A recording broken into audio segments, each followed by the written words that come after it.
Alada est fâché contre son maire. Ils étaient des centaines de jeunes, sages et conducteurs de taxi-moto de la ville a organisé hier devant la mairie une manifestation pour exiger le départ de Lucien Nwimbo. Les forces de l'ordre étaient présentes sur les lieux pour empêcher les excès. Tanguy Agoyi, Rachid Sougou. Sous la pluie de ce lundi matin et malgré la saisie de leur banderole par les forces de l'ordre, venus un peu plus tôt pour empêcher tout accès à la mairie d'Alada, les manifestants ont passé leur message.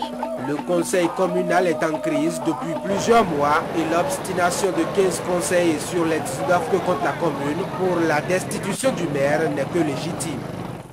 Cette demande est justifiée par de graves dérives qui jalonnent le mandat de l'actuel maire Lucien Nwimbo, dont les actions détruisent la cohésion, les valeurs éthiques, honnêteté, d'équipe et de paix, base fondamentale pour le développement et auquel la population est toujours fortement attachée. La circulation momentanément suspendue par les hommes en armes, les motions ont été lues en pleine chaussée. C'est visiblement en compensation de l'interdiction d'accès à la mairie et surtout de la volonté des manifestants de bloquer l'axe, mais sur laquelle la police et la gendarmerie auront anticipé. N'empêche, les griefs contre le maire actuel sont nombreux et se lisent à haute voix. Lucien Nwimbo a promis mettre la commune d'Alada sur l'orbite de développement. L'a-t-il fait? Nous aimons Jean d'Alada.